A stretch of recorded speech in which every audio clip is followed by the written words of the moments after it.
It's my privilege to talk to all the members about him. And I happened to attend his book inauguration. Sir, sorry, you are on mute. Kindly unmute, sir. This is by mistake. Sorry. All right. So I happened, it was my privilege to attend his Irresistible Workplaces book inauguration also. So that's the topic today. In fact, an author will have an authenticity to talk about that, particularly relating to the learning profession. In fact, Vikram Duggal is a CEO of his company called Abhivyakti. Generally, most of the times you find many trainers when they start in organizations, English names are very common. But he has named as Abhivyakti, a Sanskrit name, the expression. And his organization specializes in leadership training and coaching. In fact, Vikram is coming from the background of banking industry. He was a banker.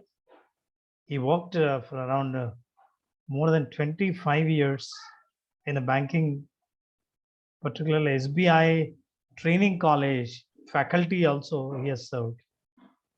And he started his journey as a banker, but still he has a passion in training. A lot of roles he has played in the banking industry. Then he came back, he took an early retirement, came back to the industry to deliver a freelance training, and he emerged as a powerful coach. He has worked with organizations like State Bank of India, Microsoft, Supergas, Aurobindo Pharma, Tata Advanced System, Wells Fargo, Invesco. There are a lot many companies to name.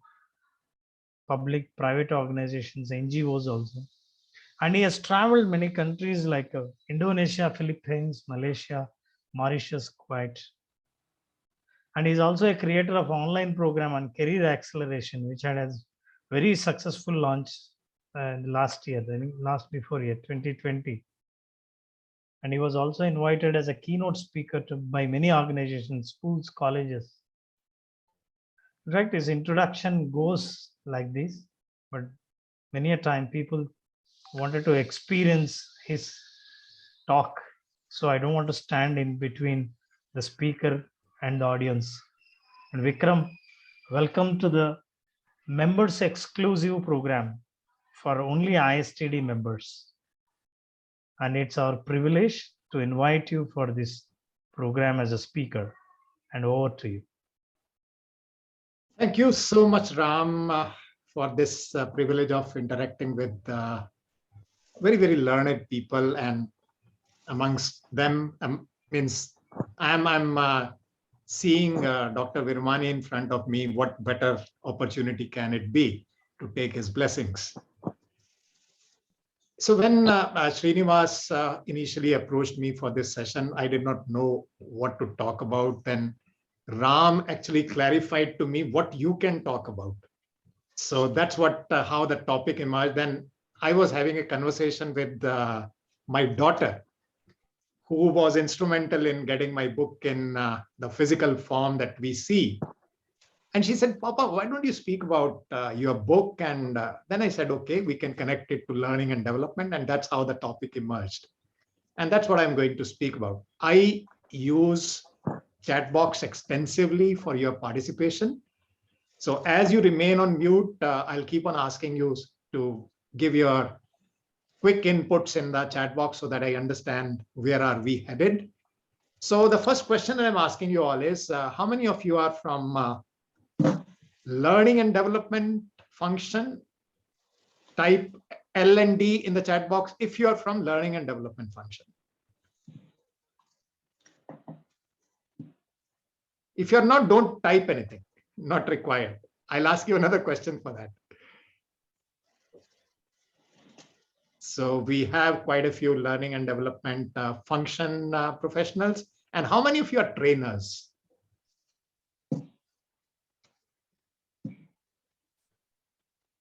Right. So we have a mix of, and there are some people who are overlapping both the roles. So the session or the interaction that I'm having with you all is more from my experiences. It's not a copybook kind of conversation that I'm going to have. It's more from my experiences. I'll share some case studies with you. Oh, Thirumal says he's not a trainer, he's a facilitator. I like that, Thirumal. Appreciate that. And you will hear that word again in the session also. So how many of you would like learning and development function to play even more important role in your organization? Type yes in the chat box. And trainers, for you, the question is, how many of you would like your training to make even more difference to the audience that you are interacting with? Right?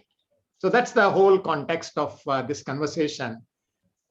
What I'm going to share with you, idea will be if you implement some part of it, any part of it, it'll make a difference to the way you are taking things forward. And there will be two questions towards the end, which I'll be asking, I'll be sharing also, and I'll be asking you also, right? So I'm going to share my screen with you all and take you through a quick presentation that I've been able to put together.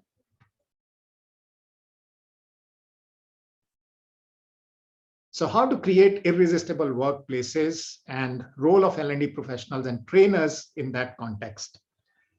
Now, in my introduction, Ram was mentioning that I created an online program called CATS, C-A-T-S.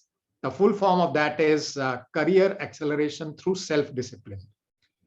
And why I created that program, the reason I understood from a lot of deliberation within myself that we all need a lot of discipline in multiple areas of our life, which includes our thought process also. That's how the program took its shape and form, and interestingly, doing well. Then another initiative that I added to that whole program was something called ATC, Action Takers Club. We meet 5 days in a week from 6 to 7 a.m., where a combination of things happen to help participants to work on their physical, mental, and emotional fitness. And one thing that I'll share with you towards the end about my YouTube channel. So I'm just mentioning I have a YouTube channel, very, very rich content on that. So I'll share the link with you all towards the end so that you can go and have a look and obviously subscribe. So starting with my mission statement, my mission is to influence 100,000 working professionals to live up to their potential and lead highly fulfilling and purpose-oriented lives. And this mission, again, emerged from two things. One, I have been a working professional myself for many, many years of my life, and I know what working professionals go through. There's a lot of untapped potential there. And because the potential remains untapped, the level of fulfillment and sense of purpose in life is on a lower level, which can be taken up many, many folds. And with this mission, I'm constantly interacting with my audience. Any interaction that I have, these are the two things which are at the back of my mind. How do I help them to feel more fulfillment and a sense of purpose? So let us first understand what is an irresistible workplace. So irresistible workplace to my mind is a place where people want to be. Now, let us understand quickly who are these people that we are talking about. Here, people are not only people who are in the organization. Here, people are all the possible stakeholders. So even if you're an external stakeholder, you are a government official, you are a vendor, you are a supplier, you are a consultant, you want to associate with this organization. And even more so, people who are working in the organization, look at it from their context. They don't want to be anywhere else because they like the whole place, they like the whole environment. They do not want to do anything else because they are happy with the work they are doing. They are getting a sense of fulfillment there. And the last part of it is, with nobody else, the people they are surrounded with, they are making very good connections and bonds with them. In fact, these are the subtitles of my book. Irresistible Workplaces is the title. Subtitle is Where People Want to Be, Nowhere Else, Doing Nothing Else, with Nobody Else. So basically, we look at three things. Where am I working? What am I doing? and with whom I am working. And when all these questions are answered in positive, that's an organization which can be considered an irresistible workplace. And very important aspect of that is irresistible workplace is not a destination. It's a journey. And as you see here, a roller coaster ride, right? And since it's a journey, it's very dynamic in nature. What will happen next, you don't know. And it is ever evolving. That means you keep on raising your benchmarks in every sphere, every aspect, every vertical of the organization. And the last part is you work towards tapping the huge untapped potential in the organization.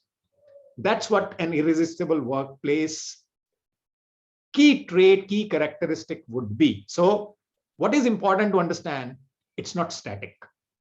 It's an ever evolving process. Then the question that comes is, whose responsibility is it to create an irresistible workplace? And typically to that, an answer that would come is, it's everybody's responsibility. And whenever we say everybody, I've been a part of an organization called BNI, Business Network International, where we were taught not to use words like these. So let's say it's a business organization, business networking organization. So we say, please connect me to anybody who is interested in XYZ. So it was considered a huge, so to say, lack of understanding, lack of clarity on your part as to who do you want to connect with.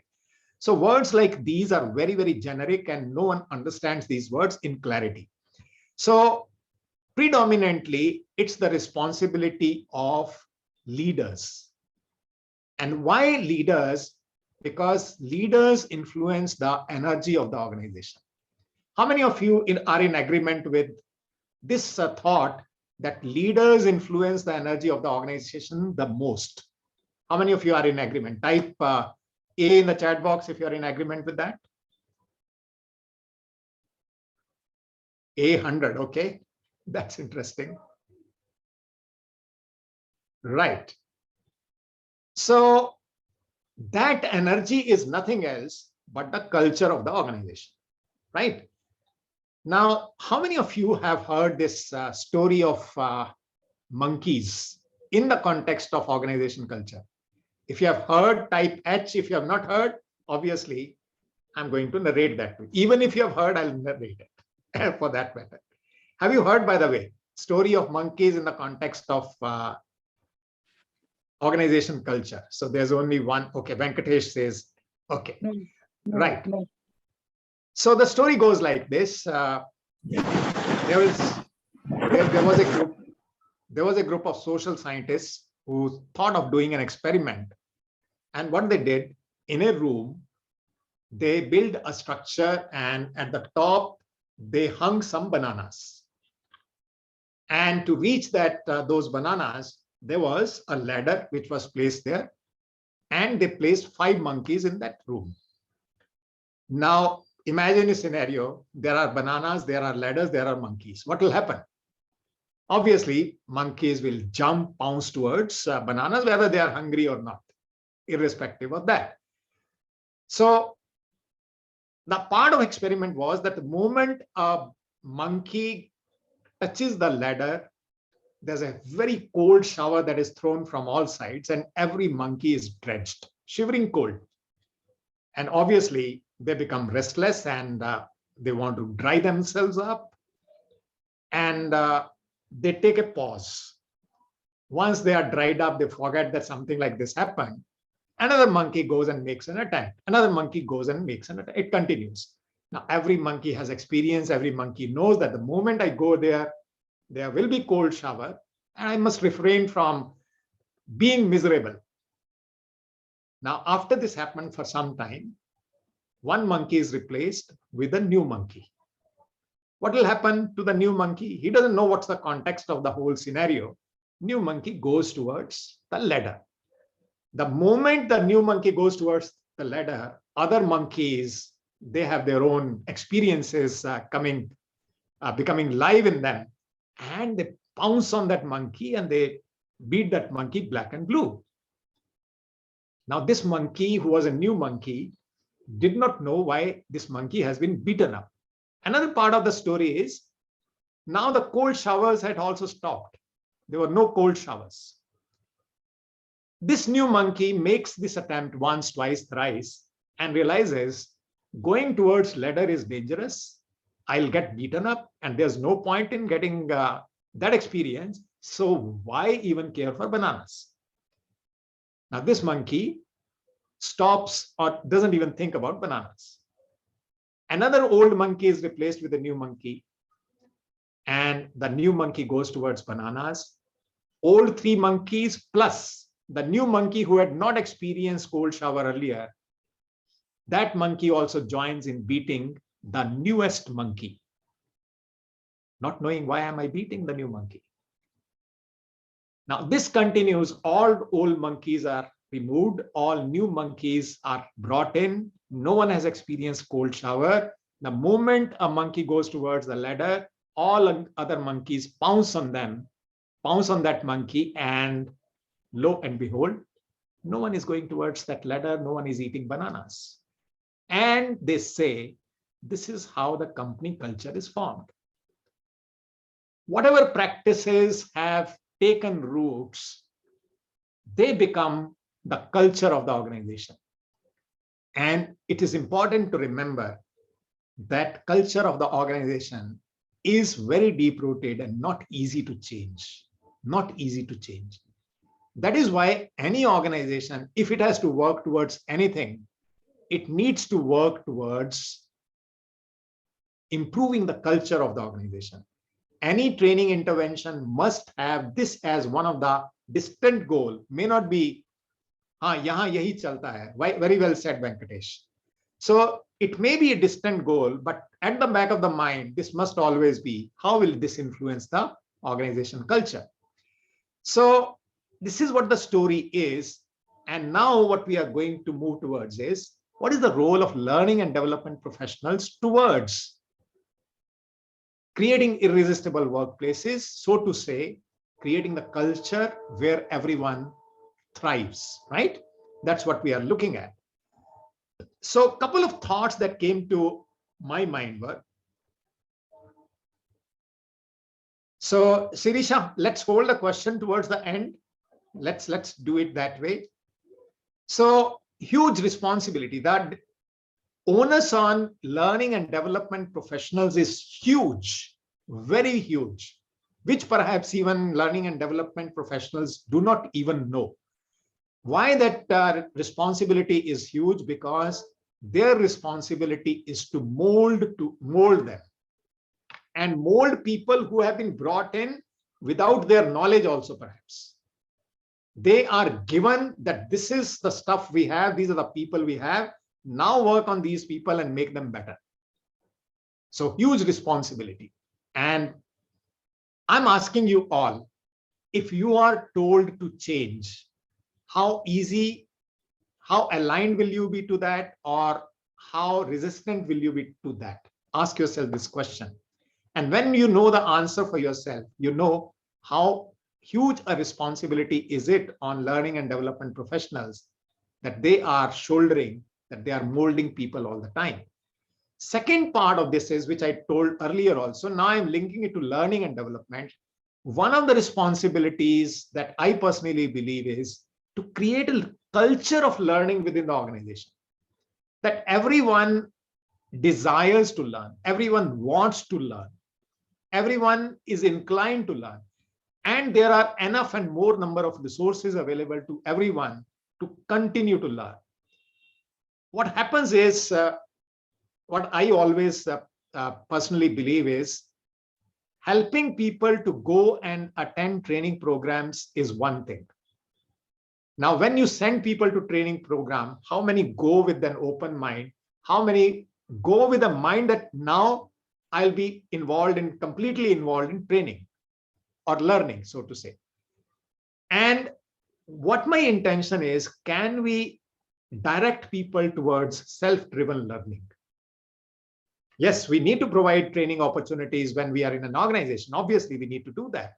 But at the same time, can we create a culture where people learn on their own, knowing that learning is what is going to sail them through? In the culture, in the environment where being relevant is the key, being relevant is the most important factor that anyone would continue in the organization, right? Being inclined towards that, that's very important. Self-driven learning, that's what is very, very important. Staying relevant. And we know in the upheaval that happens in organizations, thankfully, now the companies are recruiting a lot. I was told by one of the IIM students, his father actually is a batchmate of mine. He said that within 4 days, the whole batch got placed this time. I am Lucknow. So this is, thankfully, recruitment is happening. But when the times are tough, what happens at that time? That's what is important to understand. Who stays in the organization and who is told to leave? We all know the word relevance is very important in this context. So creating a culture of learning. Now, very important aspect for learning professional is, and here I'm once again saying that I mentioned initially that I'm going to share that from my experience, are learning and development professionals aligned to the vision of the organization, to the goals of the organization or not? And then second part of that is the manpower quality, alignment of vision and the manpower quality. I told you earlier that the onus on learning and development professionals is to improve the quality of manpower. So are the vision and manpower quality aligned with each other in the thought process to achieve this vision, to achieve the goals that we have? What is the quality of manpower we will need, and how are we going to get there? Is that clear or not? Is that alignment there or not? Is there enough homework done on that? So this is one important aspect for learning and development professionals who will be able to help to create irresistible workplaces. Then comes learning what needs to be learned. Here, I'm giving you a short quiz. So I personally think that the learning needs to be focused on these two aspects. So can you mention, and if you know, do not be very quick to respond in the chat box. Can you mention what do you think these two PDs represent? What do you think is the first PD? What do you think is the second PD? And anyway, you can put that. I'm waiting. So Venkatesh, very right. Personal development and professional development. Now, the second question that I'm asking you is, thanks, Venkatesh. Now, second question that I'm asking you is, from your experience as an L&D professional as well as a trainer, what are those trainings which any organization creates and delivers with ease or more often? Personal development oriented or professional development oriented?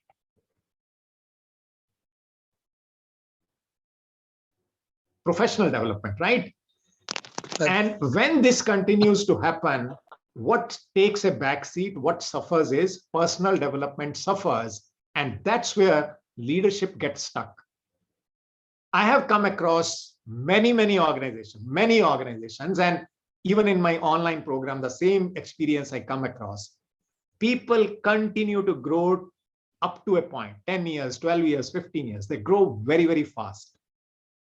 And then they do not know how to handle the next level of challenges. When their team size starts expanding, that's when they start facing those challenges. How do I get work done out of these people? How do I motivate and inspire these people? How do I do their performance evaluations? All that stuff, people are not ready for that. That's when their emotions, they start showing up a little more because they had not dealt with people earlier. So PD plus PD, as you rightly said, is personal development plus professional development. Now, this becomes, in my understanding, this becomes HD. And can you figure out what does H stand for here? I'm sure you'll be able to. Hybrid development. Okay, hybrid development, human development, and Sachin takes the cake here, Perumal takes the cake here, holistic development. And as learning and development professionals, if you want this, please understand that anything that we are creating from learning and development perspective must become sustainable. And that will happen only when we are focusing on both these aspects of personal as well as professional development. Whatever way you want it to happen, I leave that to you. But they need to be an integral part of your entire training and development plan that you create. Okay, is that clear? Type clear in the chat box if this is clear.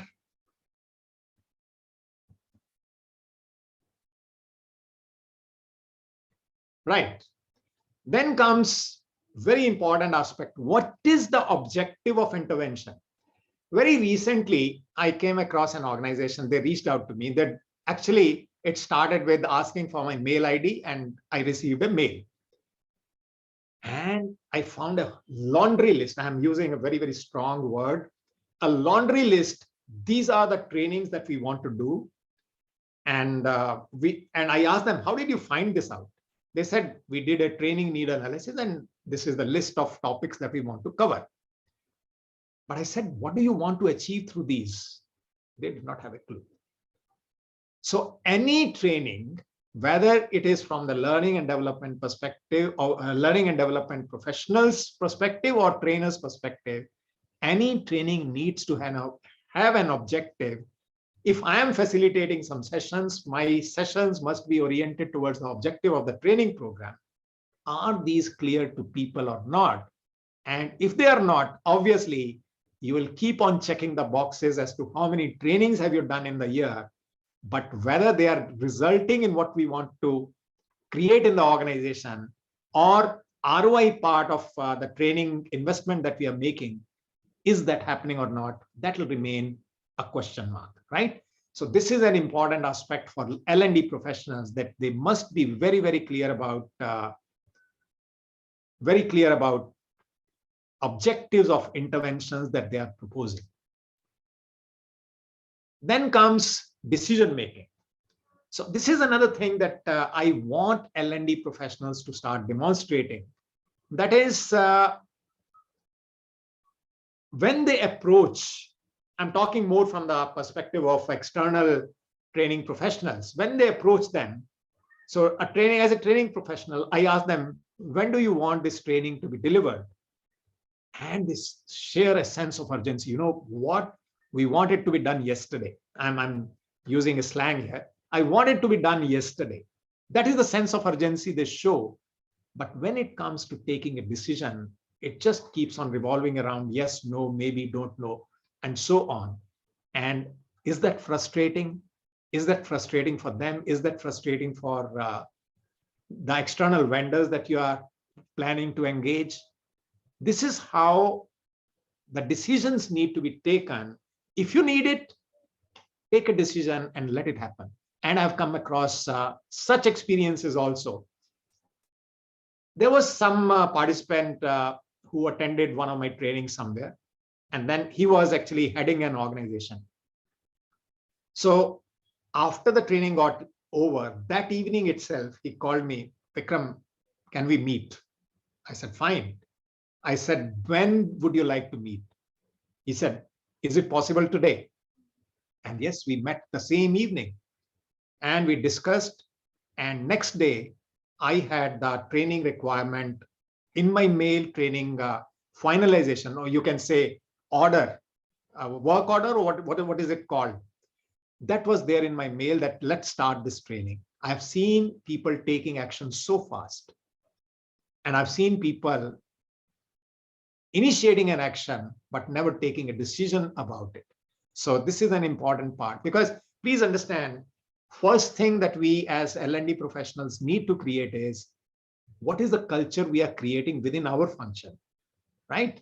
So that's the context from which I'm saying this. Then comes budget. So when we have our own requirement, our personal requirement, let's say we want our children to go to a school or a college, where would we like to send them? Perhaps to the best one. And do we question how much money they are asking for? We perhaps don't question that. But when it comes to getting your people in the organization trained, you have a huge constraints of budgets. You want to reach the moon by spending the money that will be spent on a maybe local train or something like that. So there's a huge mismatch between what you want, the kind of training you want. You say to your vendors that, we want this to be done in the training. But when it comes to how much are you ready to invest in that, that's where a big question mark comes. How many of you have experienced something like that? Type E in the chat box if you have had any experience like that. I'm sure you must have had. So, there was a training company which connected with me, and they made me do a little presentation also on the Zoom and said, Vikram, we are fine with the way you deliver trainings, but this is what we are ready to pay. So I asked him a simple question. It was definitely not something that I would ever work for. So I asked him, my dear friend, tell me, how much money would you like a professional like me to make with the experience and exposure and background that I have? How much money per month do you think would you like me to make? And I just asked this question, and we never kind of talked again. This is what is happening, that we want the best and we are not ready to make that investment. So see, how do you align that? How do you fight for those budgets with your organization? You may scale down the number of trainings, but bring up the quality. That will do a lot good to your organization. And that's my way of understanding. Then another thing that comes is, so here I'm giving this example that a company told me to do a program on stress management, and they said, this is what we want to be covered.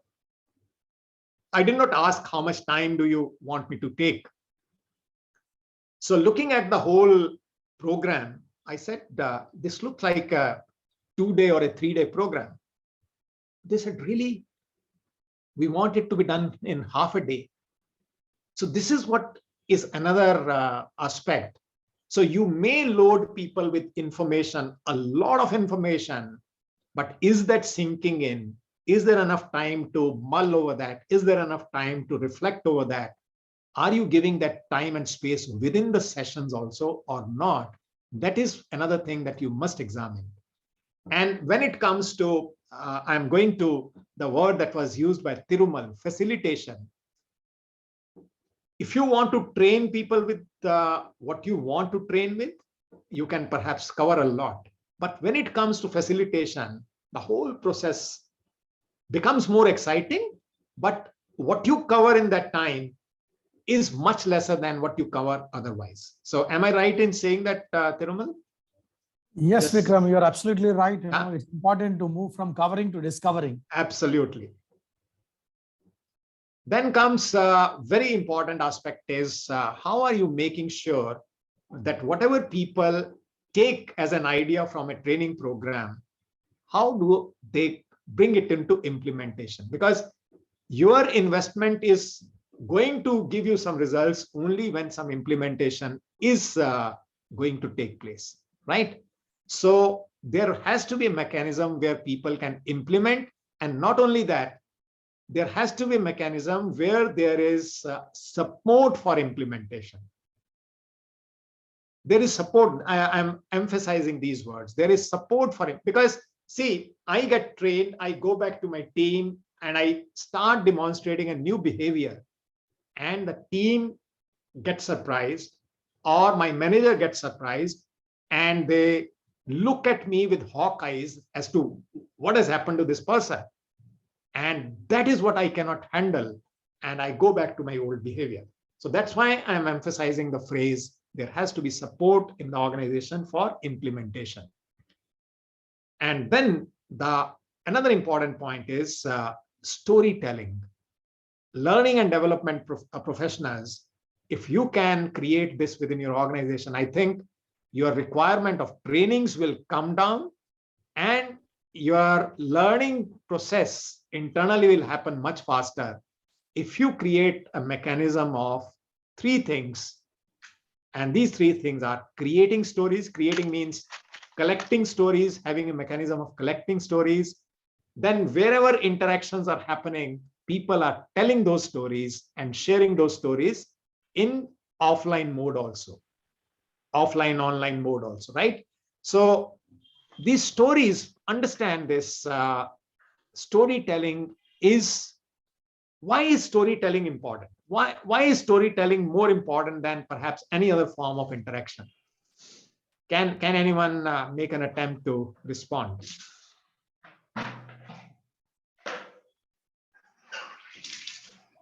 People connect, Hello, okay? Mr. Duggal. Yes, This is Dr. Nagaraj. yes, please. Can we have to use the chat box or we can speak also? You can speak also, that's okay. Thank you. Hope you remember me. We Of met course. also twice. Right. See the storytelling just now when I'm listening this slide, immediately my heart says to speak. Uh-huh. In the olden days also there is a storytelling classes at the end of the school or colleges. Right. These days, nowhere the storytelling is there. Storytelling makes to bridge the connectivity between a teacher and student. Right. The main intention is the storytelling is to create a connectivity, to create Right. the confidence in the students. At the same time, what Guru is saying, they have to believe. Guru Right. means that one. Right. Part of that one, by storytelling, the earlier days, the kids or the students will understand the ethics and morals importance. Right. After that, the storytelling helps to imbibe into the subject, and they can sensitize the issues very well. They can comprehend the things very well themselves. Right. Right. Storytelling will change and nurture. We can nurture the any of the fraternity, not only the students. Right. Absolutely. Thanks for that response. Thank you. Thank Now, you. very important word that I was looking for. All that you have said is amazing. Personal connect, immediate connect, instant connect. That's all very important, and a lot of lessons, engagement. One word that I was looking for was that word starts from E. Sachin, it's not engagement. Emotion? Yes. Stories connect us to our emotions and our feelings because we have gone through a lot of stories in our childhood and how we used to feel while listening to those stories. That's why storytelling is important at any age. And you must have heard some of the best speakers, how beautifully they tell stories one after the other and keep on covering different concepts through them, isn't it? So this is another important thing that L&D professionals can put into use. Next important aspect that comes is that when it comes to training delivery, I'm sharing from my personal experience, as I said earlier also, specifically mentioning that because I see it happening quite a bit. All the points that I'm going to share may not be happening in all the organizations, but something is amiss in training delivery also. That's what is important to understand. And the key factor here being, are we creating the culture of learning? So the question that I'm asking is, are you even serious as an L&D professional about training delivery? Are you even serious? And why I'm asking this question? Because of a couple of factors. Logistics. Here, the experience that I'm sharing is, I went for a training from here to another part of the city. You can say diametrically opposite. I'm in Lingampalli area and I went to Uppal. And the training time is, let's say, 10 o'clock. I reached there before time.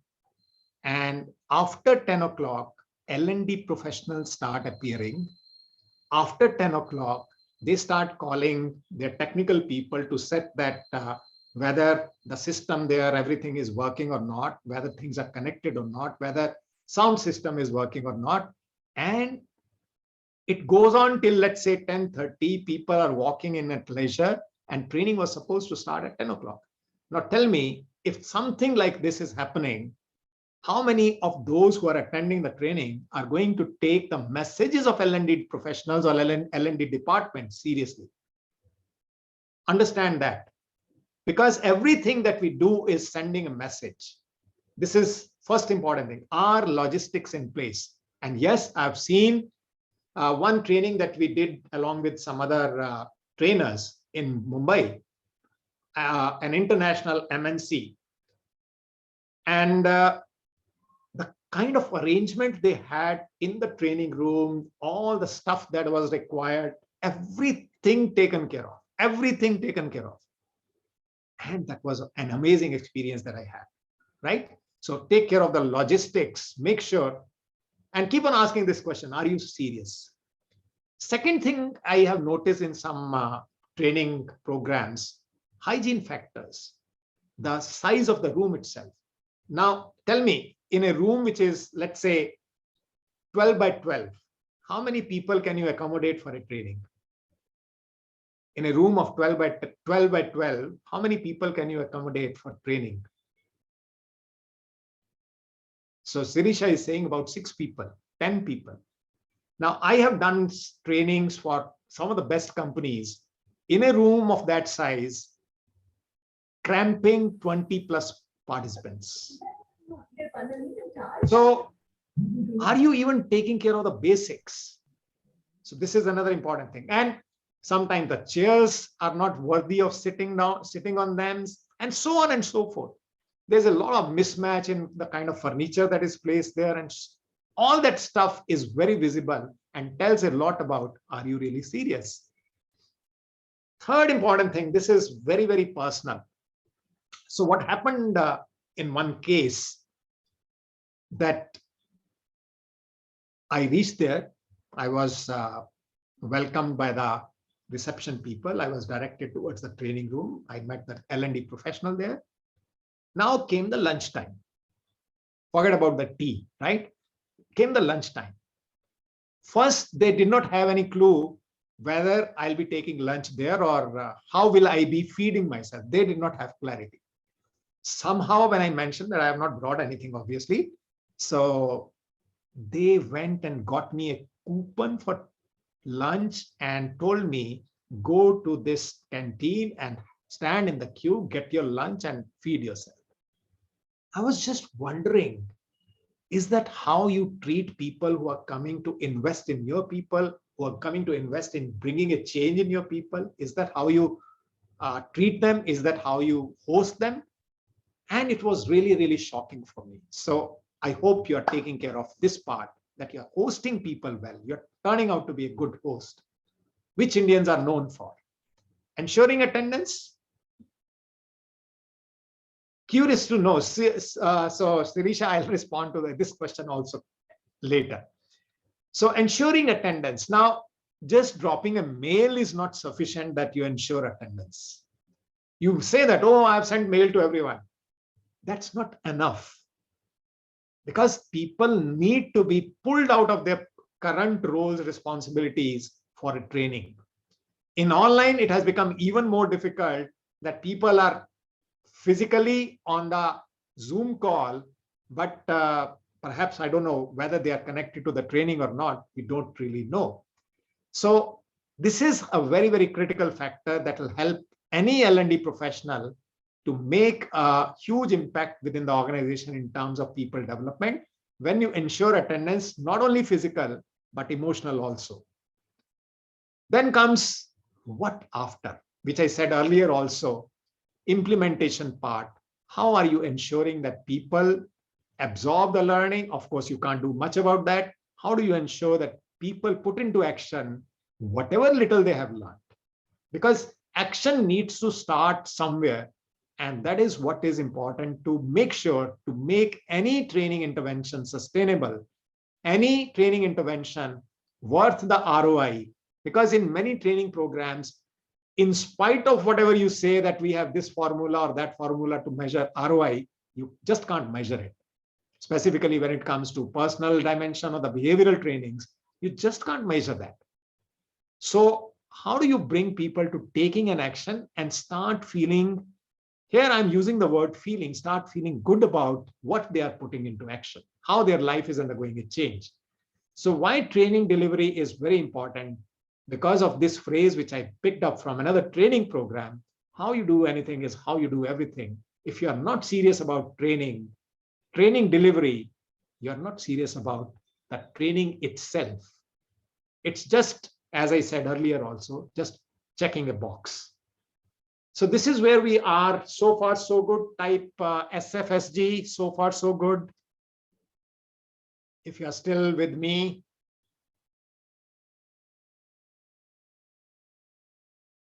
Right. So there are only 3 responses which have come. All right, more coming. Now coming to the trainer's part. This is my role. Questions at the end of the presentation.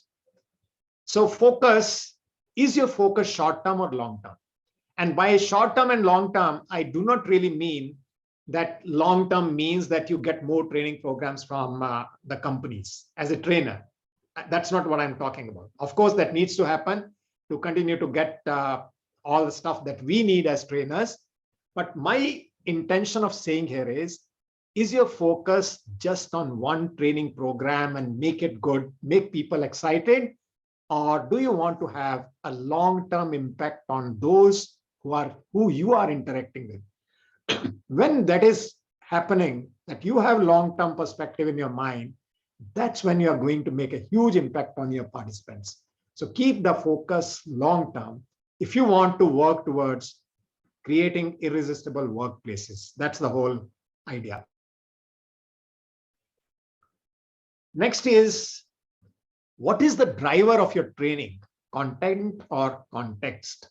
So tell me, what's your driver of training if you are a trainer? So I guess it depends upon the objective of the training. Sometimes in the case of knowledge-based training, it would be content, but otherwise context becomes I feel all the more important.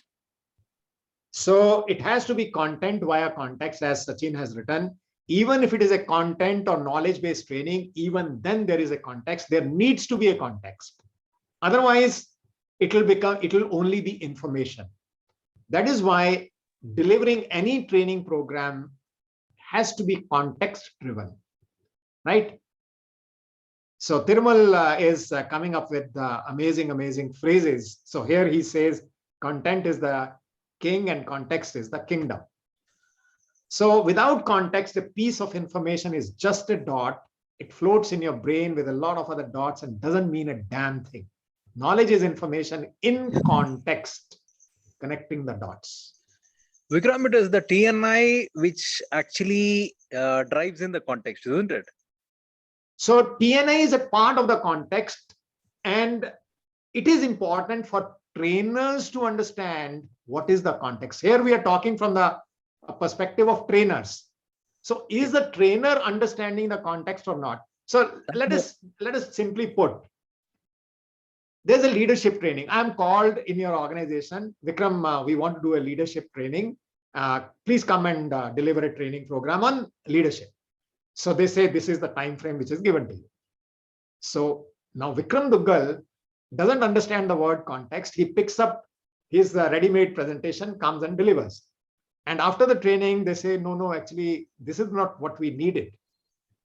So I have not understood as a trainer what is the context in which they want leadership training, because leadership has everything. Leadership involves communication, leadership involves motivation, leadership involves emotional intelligence and whatnot. So am I understanding the context in which this training is to be driven? And that is what makes it happen. Okay. So whether it is a content or knowledge-based training or whether it is behavioral training, both of them needs to be, as it is said, content through context, or content is the king and context is the kingdom. Then these are three important things that need to be covered essentially in every training program. Why will help them to understand the context. Why will help them to understand if they attend this training programs, if they immerse themselves in this training program, if they absorb this training program, how will it change their lives over a period of time? That is the why part, and most of trainers fall short on this. They are not able to help participants understand how will this training program undergo, that they are undergoing, how will this training program help them to become better than what they are individually, as a professional, or in a leadership role. So you must define your why before you can begin with what and how. And the sequence has to be the same. Why needs to come first, then you tell whatever is the topic or whatever is the subject that you are dealing with, quickly cover that, help them to understand what is it. And then the whole journey has to be the how part, right? How has to be the longest, how has to be very steady paced, how has to be absorbed by them, and how has to finally convert into their action steps. Then what is the sense of conviction that you as a trainer have in the subject itself? So here again, I'm sharing an experience. A very renowned trainer of the country. I'm not talking about Hyderabad. I'm not talking about one organization. A very renowned trainer, not only country, global. He was in Hyderabad and there were quite a number of participants. It happened in Trident. And he was talking about all that leadership stuff and relationships and communication and whatnot. And everyone was excited. However, during lunchtime, something happened which triggered his emotions in a negative way. He was not able to handle. And that person started shouting and screaming. Now imagine if an audience like you and me is there, audience like me and you is attending, how much will we believe in whatever the concepts are being shared? We may be intelligent and mature enough to absorb that, whatever we want to absorb. We may be able to absorb and put into action. But tell me really, how much will you be connected to that trainer further? And it happened that way in that experience that I'm talking about. So whatever you are delivering as a training program, if you are not practicing it yet, be sure, know that yourself, I'm yet to put that into practice, but I believe that this can help. Walk the talk. That's what it goes on to say. Then, as we were discussing in the beginning, are you training or are you facilitating? All the experience gets overshadowed by negativity. And here, very interesting, one of the trainers that I have been trained by, Sachin has also attended his programs, Blair Singer, an international train the trainer master. So he says, if you are a facilitator, you can deliver a training program without knowing the subject. Now, can you believe that? Can you believe that? You can deliver a training program without knowing the subject if you are a facilitator. And that's what he talked about. He said that somewhere he was given a science subject. He has no relationship with science all his life, but he was given a subject of science and he delivered a training program to experts in that field. And for about 3 hours, he was able to engage them and a lot of learning which came up. And he did not know the subject himself, right? So then comes feeding or prescribing or provoking. Now, this is here where again trainers have a lot of challenge, Tell me which one is easy, feeding or prescribing or provoking?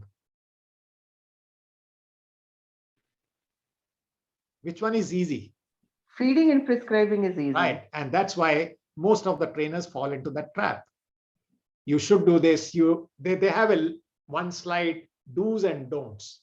They have a slide which says you should do this, you should do this, you should do this. It doesn't work.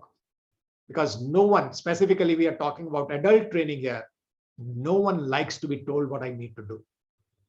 And that is why when you are in a facilitator mode, you are obviously provoking a lot of thinking.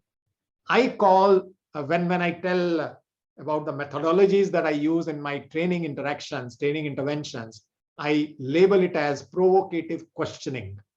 I do a lot, and perhaps that works pretty well, right? So encourage people to think because they have a thinking mind. And when they, inquiry, when they think, when they come out with their answers, that's when there is higher level of ownership also. So that is the difference that you can make. And is it unidirectional or is it participative? Both ways, there is a flow of communication that is happening. Again, one way is easy, two ways is what is demanding. And here, there is another important thing. Again, two ways obviously much better. There is another thing that I'm saying here is, that is when you are having two-way communication, at what level are you considering yourself? Specifically, when you are in one-way communication, generally, trainer thinks that she is here and participants are somewhere looking from up to the down. But when it comes to two-way communication, you say to yourself, you convey through your body language that you are one amongst them. Then very important, here also many trainers miss out, and we want to keep on, actually we need to continue to summarize many times during the sessions, but towards the end it must essentially happen. Ask them what is 1, 2 or 3 most important learnings they have had. So I am asking you right away, what are 1, 2 or 3 learnings, even if you mention one, because it's a quick interaction we are having. So what's one most important learning you have had in today's session so far?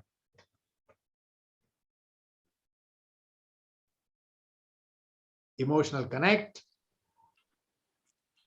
Provoking audience. Okay. All right. Provoking. All right. Anyone else? Context. I'm waiting for more responses. Art of storytelling, being presence, facilitation is better than training. All right. Making it more interactive. Yes, absolutely.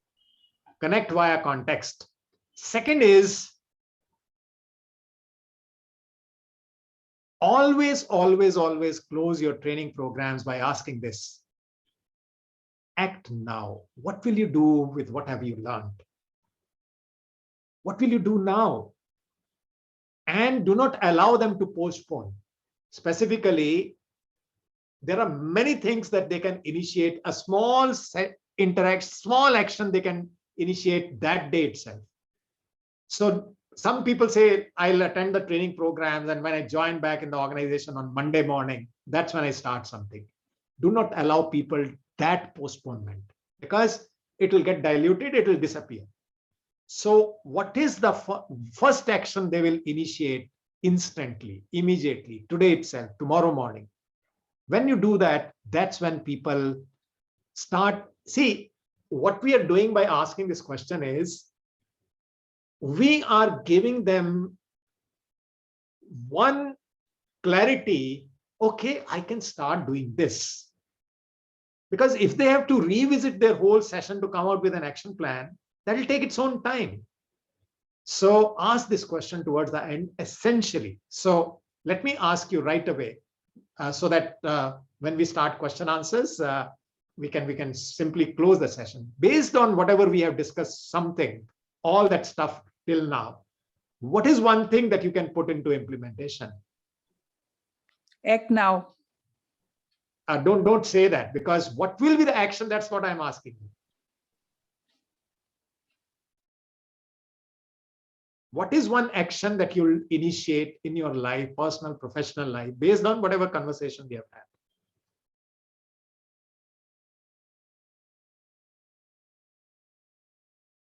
Connect, okay? Go on, shoot your responses. Personal development, focus there, get the objective right, okay? Go on, shoot your responses. And let it be very spontaneous. build on storytelling, doing things rightly. Okay. Storytelling, challenges the status quo, face the challenges of two-way, very important, storytelling. And what I would like you all to do is, as you put these into action, and let's say, give yourself a month's time, you put this into action for a month, and I'll be sharing once again my connect with you.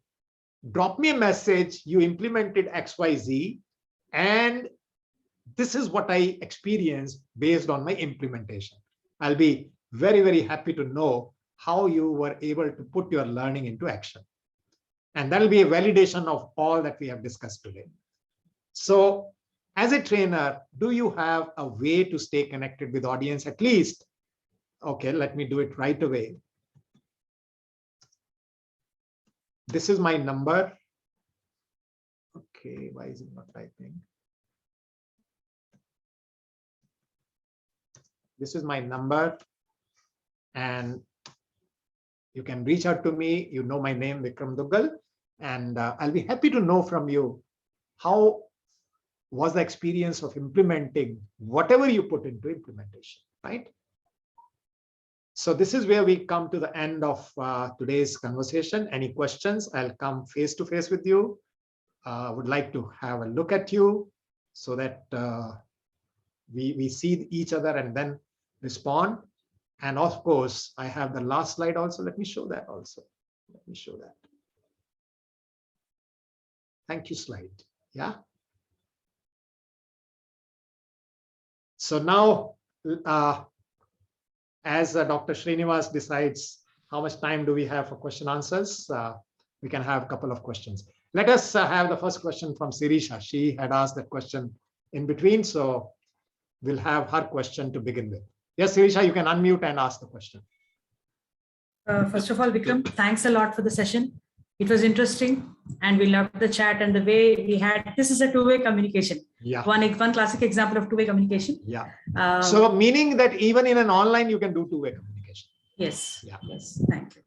And my first question that I asked was, see, in order to change the company culture, it needs the support of everyone, including apart from L&D, who are all there associated with the L&D. Right. So nowadays we see that people hop jobs. People are there for 2 years, or they hop very frequently. So in such case, when there is a frequent job hopping, how easy or difficult it is to change cultures? So as I said earlier also, I'll repeat what I said. Changing the culture of an organization is one of the most difficult things. You know what? I heard again in one of the training sessions, it talks about a country, but if you bring it to an organization, the smaller unit of a country, it applies there too. The number of years will change. That person said that if you want to change the culture of the culture of a country 100 years later, I'm repeating, if you want to change the culture of a country 100 years later, you need to start now. So what are we saying? It takes 100 years to bring a change in the culture of a country. Now, bring it to a smaller unit, an organization, it will take its time. That's one, it takes time. Second is, you will notice that there are some stakeholders in an organization who have continuity, who stay in the organization. Maybe they have created it, they are in the leadership positions or whatever. They need to take onus of the culture, as I said earlier also. And the message needs to go from them to L&D. I'm not saying HR. I'm not saying HR, because HR's function is very different. They have to do many things.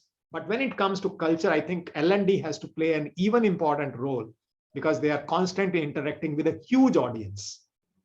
So that buy-in has to be there from leadership, and the dictate has to be from leadership to the L&D to influence the culture of the organization to continue to. So here another important thing is, there are a lot of trainings which happen for the middle to junior level people. A lot of trainings happen. But are we exposing our leadership, senior leadership and leadership to that level where they understand what's the importance of culture? Where that is also not non-existent. So look at it from these two contexts, right? Yes, yes, Vikram. Thank you. Vikram sir, we have a question from Venkatesh. Venkatesh, you can unmute and speak. Ask the question. How much time do we have? Yeah, we can take a few more minutes. Right. By 5 few, minutes. we mean 5-7 minutes? Yes, 5 minutes. Sure. 5 minutes. Venkatesh, welcome. Thank you for joining. Thank you so much. And thanks, Vikram, for a very, very interesting session. Thank you. And now, actually, let me just give a brief about myself. I'm moving from one side of the table to the other. I've been working in the corporate for over 35 years. Just moved into professional training. So, I mean, I understand a few nuances of how the decision making happens. But I just have a couple of questions quickly. I know I should, is when we were talking about the logistics, I mean, is it not right for the trainer to coordinate or interact with the L&D professional to ensure that all the facilities required are in order well before the session starts? That's true. And there are certain things, Venkatesh, which are given. Given means it's imperative that when we are doing training, we need to have a whiteboard or a writing board. We need to have the systems working, because no trainings run without technology today. So there are certain imperatives. However, you can definitely drop a mail that this is what I'll need, but who has to ultimately provide? What I was telling you, they knew that this is what is needed, but they started after the training time was, right? That's what I was saying. I understand. And then the second one is on the focus, where we were talking about the short-term and the long-term goals. As a trainer, if I need to ensure that my relationship with the organization, which is utilized my services, need to be on a good platform and to ensure continuity. I mean, I think I need to follow up regularly on what the goals have been set up so that the employees are benefited and my image with the organization also is improved. Right. Isn't that right? So what's the question? No, I'm saying continuous follow-up would be required, and I think to enhance. Yes, absolutely. Absolutely. So maybe just dropping, see, today WhatsApp and calls are so easy to make. Just drop a message as to what's the impact my training is having on your organization. Simple. See, on our part, there is so much we can do. And there are organizations which are ready to provide the mail IDs of, I have gone on to the extent where I said after the training program, okay, I would like you to start implementing. If you are ready to share your numbers with me, I will create a WhatsApp group. We'll stay in that WhatsApp group, and I'll keep on checking with you for some time as to what actions are you taking and how they are helping you. Hello. Yeah. Right? Thanks, Vikram. Thank you so much. Yes, Sarita. Sir, good afternoon, sir. Good evening, sir. Good evening. Good evening. Sir, thank you, sir, for giving such type of session. We are not get that much of information with you, sir. Thank you so much for spending your time with us. But I have one doubt, sir. Okay, let me just, I'm a typical trainer, so never say I have a doubt. Never say I have a doubt. Always say I have a question. I have a question, sir. Language has a huge influence on what we think.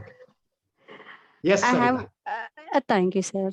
So when the trainer is going to identify the needs, so then the trainer or maybe the management or the manager or the superior, they are going to doing an analysis, right, sir?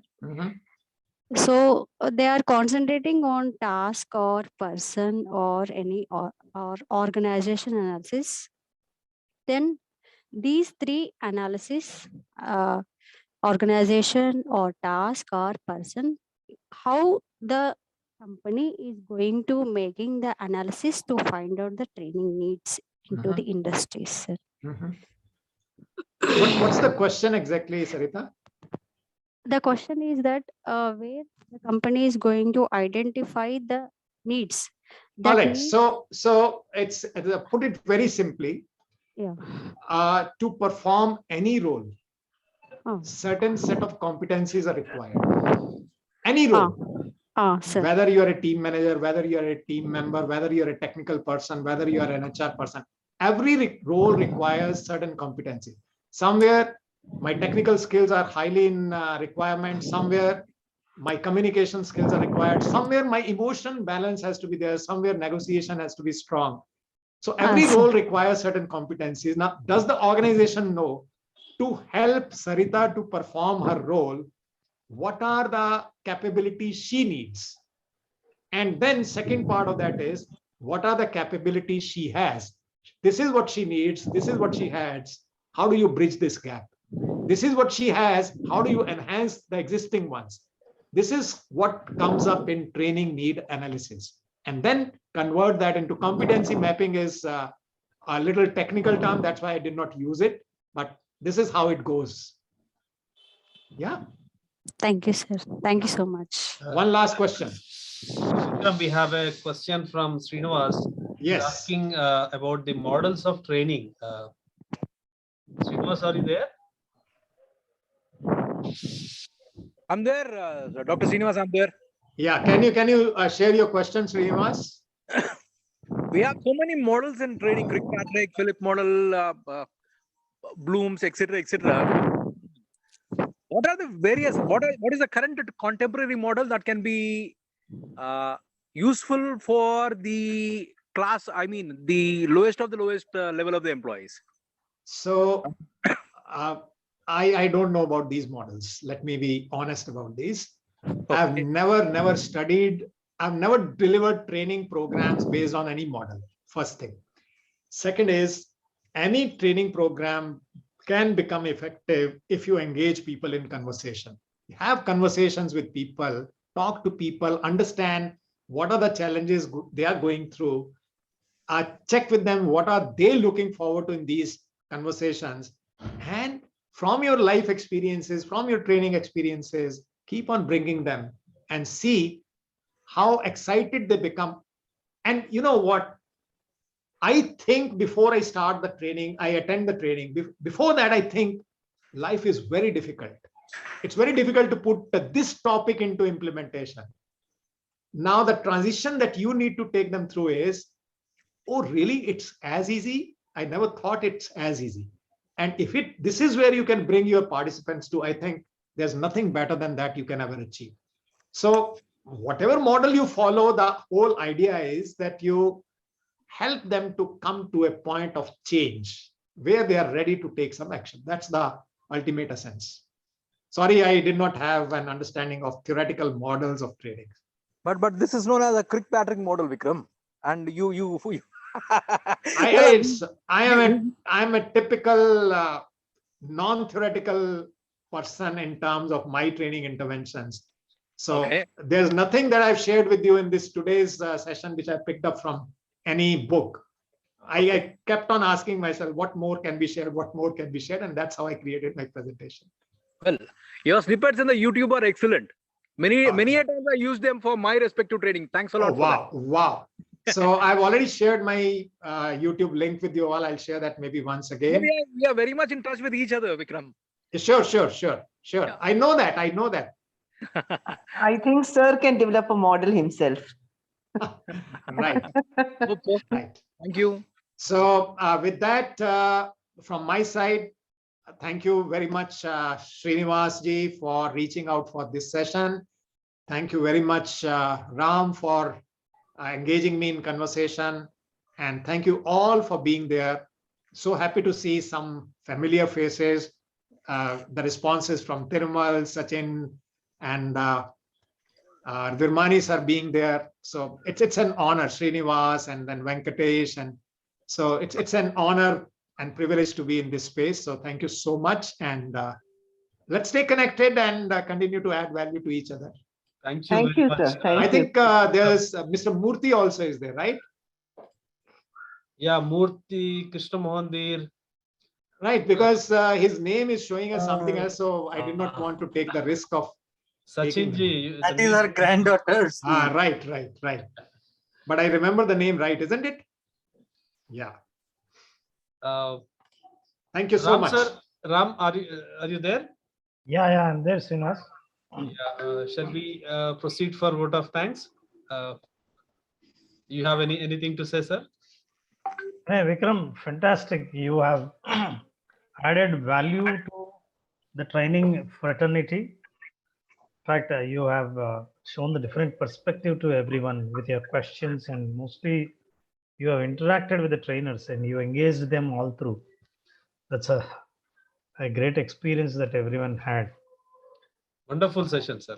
My pleasure. Provoking session anyway. My pleasure. And highly interactive. You made the session very interactive, rather than it's like 3/4 side, or not one sided, but at least you were able to pull people to respond quickly to what they feel about a particular aspect.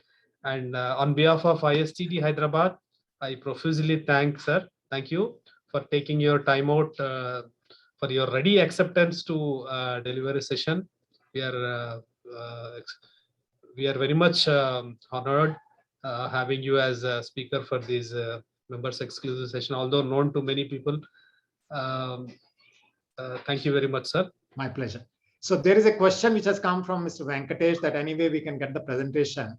So I can share that with you, or yes. From where the link came, can I respond to that link? No, that I think that the link will not work. I think so. Share your mail ID with me. I'll share it with you. Yeah, I know him. I can share. No, share your mail ID with me, Srinivasji, on WhatsApp. Yeah, sure. And I'll that ISTD Hyderabad, ISTD Hyderabad at Gmail. That's the mail. Sir, where you get one drop kar dijiye na mail ID, please. I'll type it. But don't type it here.